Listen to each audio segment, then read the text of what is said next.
السلام علیکم ناظرین، آج ایک ایسی دل خراش سٹوری آپ کی خدمت میں پیش کرنے جا رہے ہیں۔ ایک بہن بڑے مجبور حالات سے گزر کر ہمارے پاس آئی۔ ان کے شوہر نے ان کے بچہ گم ہونے کی وجہ سے ان کو طلاق دے دی۔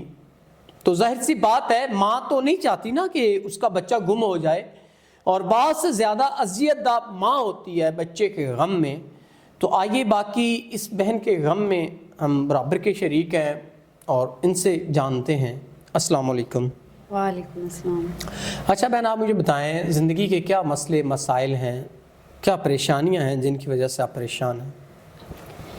میرا ایک ہی بیٹا تھا، اس کو گم ہوئے 2 سال پورے ہو گئے ہیں۔ 5 سال کا تھا، چھوٹا سا، بس ایسی دکان پہ چیز لینے نکلا ہے تو بعد میں بہت ڈھونڈا ہے۔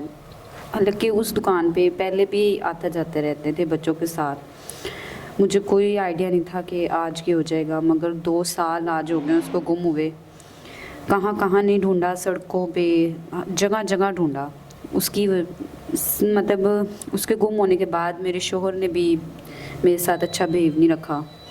اس نے سارا بلیم مجھے کیا کہ تمہاری وجہ سے بچہ گم ہوا ہے، اور اس کی وجہ سے بات یہاں تک آئی کہ اس نے مجھے ڈیورس دے دی۔ اس کے بعد میں اپنے بھائیوں کے گھر گئی، انہوں نے بھی مجھے اپنے گھر نہیں ایکسیپٹ کیا، میری بھابھیوں نے، انہوں نے بھی مجھے وہاں سے نکال دیا۔ تو اب آپ کیسے اپنے نظام زندگی کو سروائیو کر رہی ہیں اور چلا پا رہی ہیں؟ کتنا مشکل ہے اور تکلیف دہ ہے آپ کے لیے اس طرح اپنے نظام زندگی کو مینج کرنا؟ کچھ دن تو میں فٹ پاتھ پہ سڑکوں پہ دھکے کھاتی رہی کہ شاید یہاں سے مجھے میرا بیٹا بھی مل جائے اسی دوران، مگر تب بھی نہیں ملا۔ اس کے بعد پھر مجھے کسی نے ایک کمرہ کرائے پہ لے کے دیا، میں نے گھروں کا کام کر کے گزارا چلا رہی ہوں، بٹ میں چاہتی ہوں کہ میں نکاح کر لوں۔ ناظرین، ایک فٹ پاتھ پہ یہ بہن اپنی زندگی گزاری اپنے بچے کی خاطر، تو ایک ماں کی ممتا جو ہے وہ ماں ہی جانتی ہے۔ میں اور آپ محسوس نہیں کر سکتے، یہ ایک ماں ہی محسوس کر سکتی ہے اپنے بچے کا دکھ۔ تو اب یہ چاہتی ہیں کوئی ایسا سنسیئر پرسن جو ان کو تحفظ دے۔ یہ کب تک لوگوں کے گھروں میں کام کر کے کرائے کے مکانوں میں دھکے کھاتی رہیں گی؟ یہ چاہتی ہیں کوئی سنسیئر پرسن جو ان کو چھت دے، اپنی عزت بنائے اور باعزت طریقے سے ان کو رکھے اور کوشش کرے کہ ان کا بیٹا بھی مل جائے۔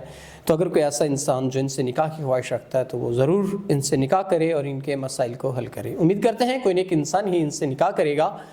اسی کے ساتھ اپنے میزبان نواب احمد کو دیں اجازت۔ خدا حافظ۔